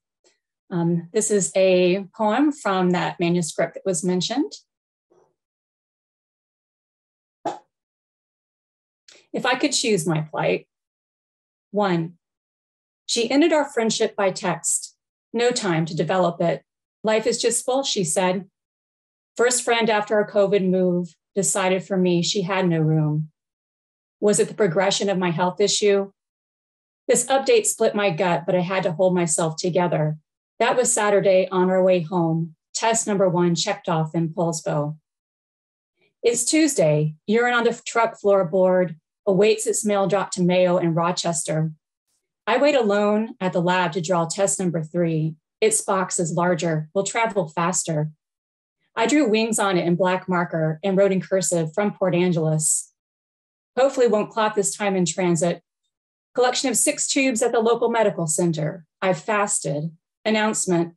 Attention please, code blue ER2. Jolted again, not by my choosing. I wonder what's happening to someone else's body in emergency. My plight is still waiting and watching. Later today, our red truck ships me and Mike to Seattle. Test for tomorrow at dawn, nuclear medicine. Stay warm for 48 hours, they said. You have much brown fat in your bones, don't want false positives. 2. I wear a winter down coat, gloves, and wool hat. Lab counter says, have patience, short-staffed. Lab lady scolds me 3 times for not showing her my angel-clad shipping box sooner. Taking too long for test orders to process. My stomach snarls an empty objection. Hips fidget in a vinyl high chair. Eyes watch others' reluctance through slow movements. Ears overhear customer service convo about COVID. Fingers fall over my belly to comfort. Mind affirms tests are fixed, but cells are not. Healing does happen, never forget. Checked my texts where love friends comment, support through words, emoji prayer hands and hearts. Grateful tears blur my apprehension. This is nowhere I want to be, yet here I am, 10 o'clock and hangry. Let's get this thing done so I can live moments as a human being again. You know, when my hurt is just about being ghosted by a new friend. 3, shaking off significance of this test, I stop at the organic store, relieved there's a spot out front. I see the common cardboard sign, anything helps. In an assured, friendly voice, I hear myself ask, I'm starving, what can I get for you? The gray-haired woman has already eaten, says a bottled water would be appreciated. One of her uncertain blue eyes cries from the cold, but she stands against the brick wall, feet straight ahead, dressed in clean jeans and simple fleece pullover. I can treat her like a human, regain some dignity, give her Fiji and trail mix for later. Then a burly, much younger man bullies her to Sorrento, the primo begging site. Nothing for you, mister. Driving away, I wave to the displaced woman. She waves also, gifts me genuine eyes, a smile of unmasked connection. I can't imagine her plight. Wonder if she'd choose mine. All right, so now I get to introduce one of the faculty members, Gary Copeland Lilly. I am a proud workshop student of his, and I found him to be knowledgeable, approachable, and encouraging. His leadership as an instructor creates a safe place for us students to get real and craft poetry about challenging subjects in an atmosphere of non-competition and acceptance. Recently, he and I discussed his enjoyment in acting as artistic director of Centra Writers Conference this year. And having taught and spent time with his faculty friends, it was a very successful conference, definitely inclusive feeling because of his leadership. Gary values having served in the US Navy and having become a Cave Canem Fellow. He's published 8 books of poetry and recently talked about High Water Everywhere. Now it's the 2nd edition.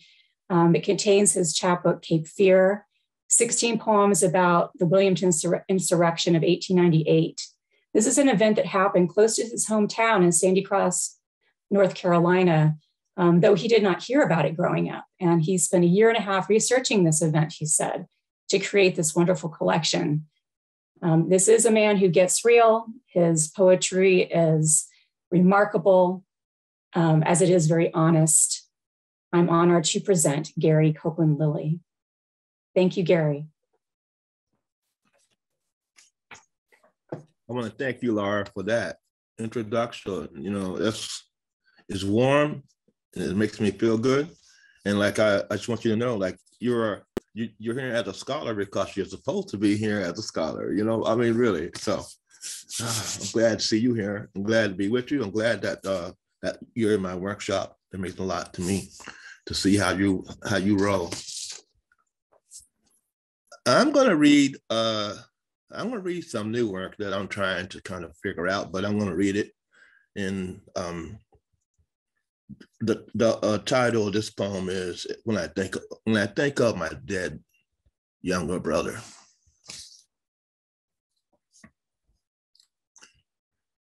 That night he was hit by the car.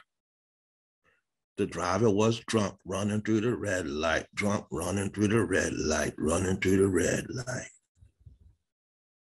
And it was determined that before the strike, he never even touched his brakes, never touched his brakes.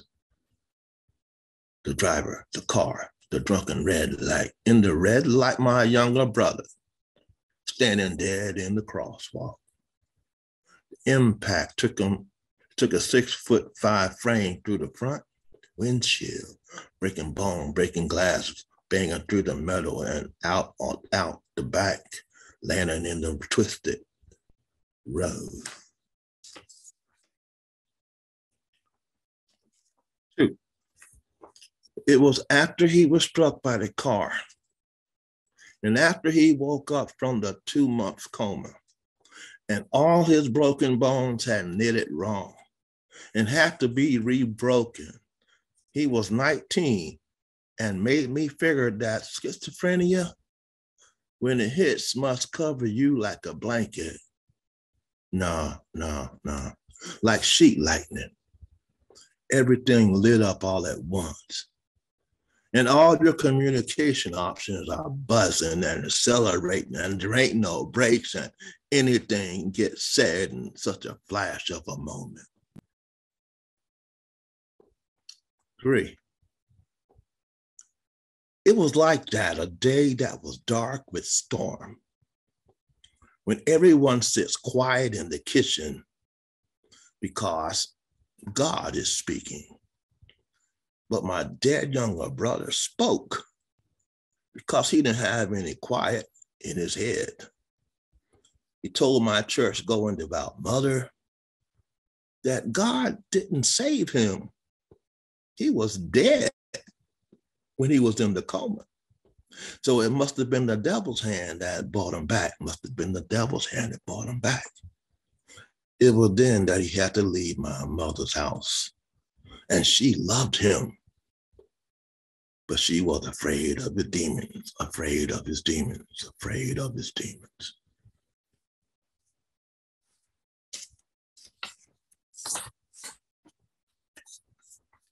Thank you.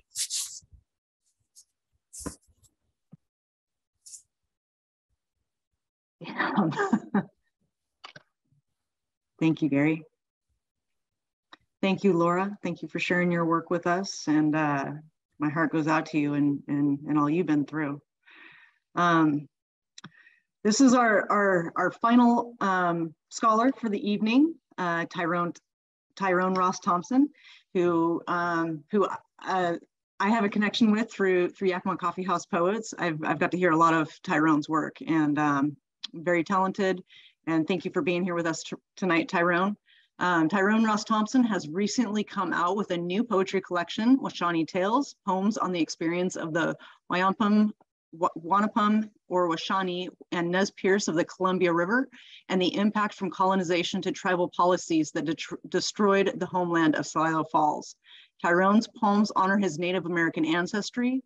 His tribal roots are both Wampum and Nez Perce. I'm sorry if I'm pronouncing that wrong, Tyrone.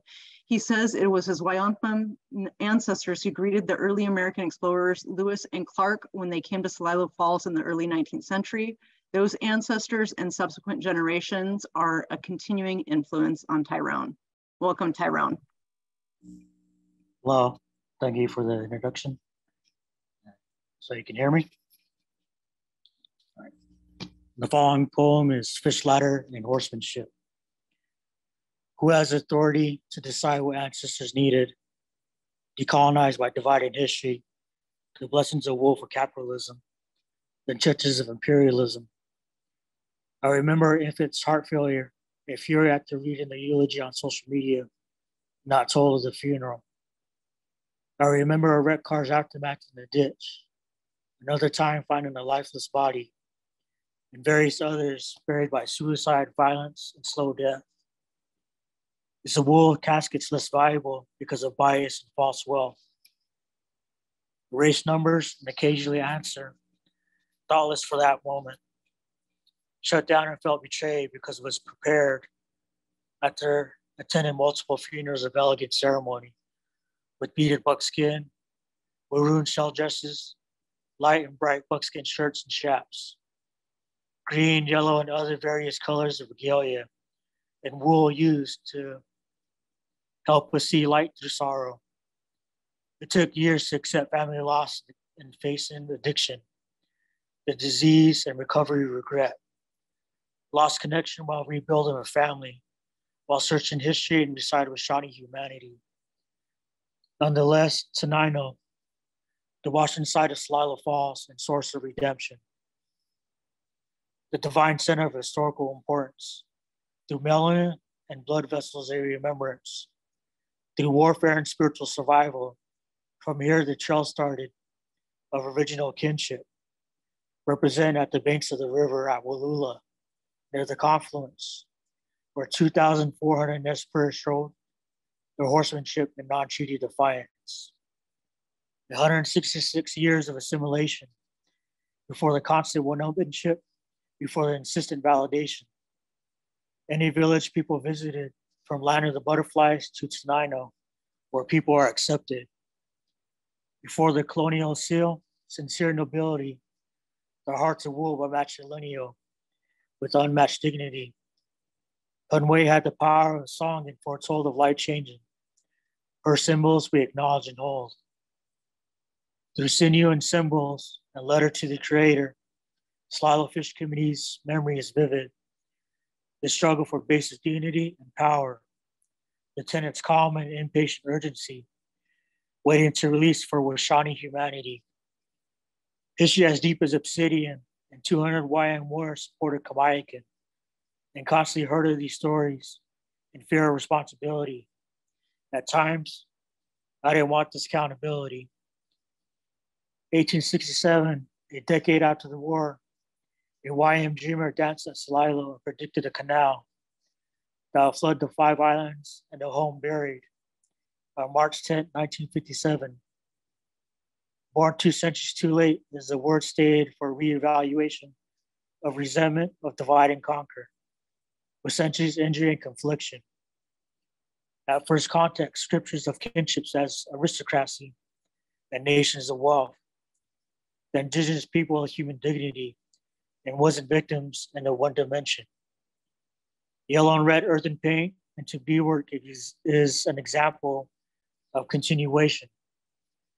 Colonial systemic oppression often caused moments of doubt. The memory neglected and death caused repression, created and living by survivors' remorse.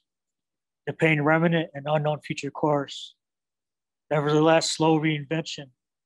The leanness from power and place, from isolation to redemption, creating my collective drummers and dreamers with the goal of building collective power.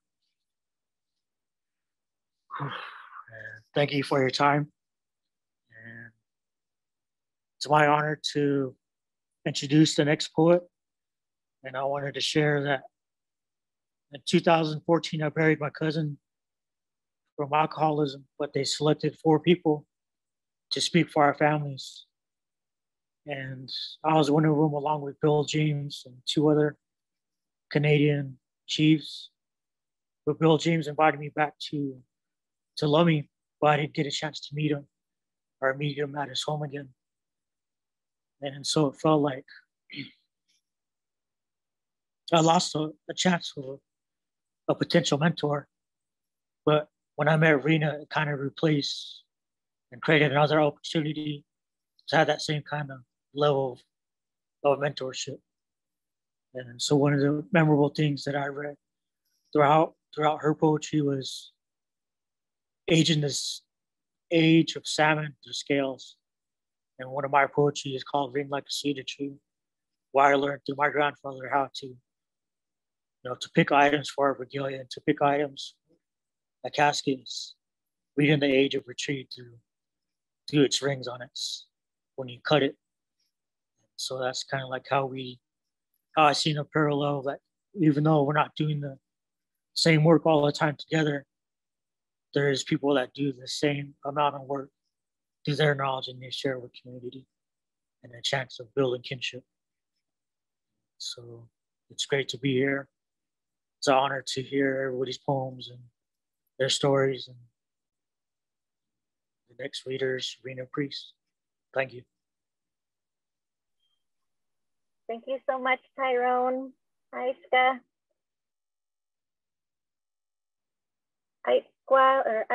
Not Nisata, O Felix and Quinasatla, Diatire, the Flausana, the Nisnat, the Flamisan. Hello, everybody. I'm so moved by everything that I've heard and all of the words tonight. It's just been really powerful listening to everybody as I make my way home, and just so meaningful. And I'm like kind of shy now from everything that I've heard. It's just been all just so amazing. So I guess I'll just go ahead and read my poem. It's called Round Dance. I've heard that a triangle is the strongest shape. Okay, perhaps, but a circle will always circle back. For its reliable tenacity, nature loves a circle. A circle is relentless. We've been going in circles on this rock for eons, a fractal making songs as generations spin along, spinning out new variations with each turn in the cycle, new tyrants, new saviors, new hungers, new flavors, new yet patently familiar. A drum is a circle, a community is a circle, a yurt, a turret, an igloo, a powwow, a pantoum, the hero's journey, a day, a year, the tide, the moon. An iris, a pupil, a nipple, a breath, one circle, a ripple into the next, an ovum, a cell, splitting like an atom, exploding, growing, arms, legs, joys, grief, ascending and circling back, back, all the way back to the tomb, dust and ash, you'll be back. Energy cannot be destroyed, only transformed. Is it a comfort or a horror? It's both, it's everything, and it would be overwhelming. But here we are again, where we retract, to void, relax. Let the song hold you back. Nature loves a circle. So that's my poem, and thank you all so much for your amazing words. Oh my gosh. Gosh, I'm really excited for this weekend now. After hearing you all, I think it's going to be amazing, and I look forward to seeing you all in person.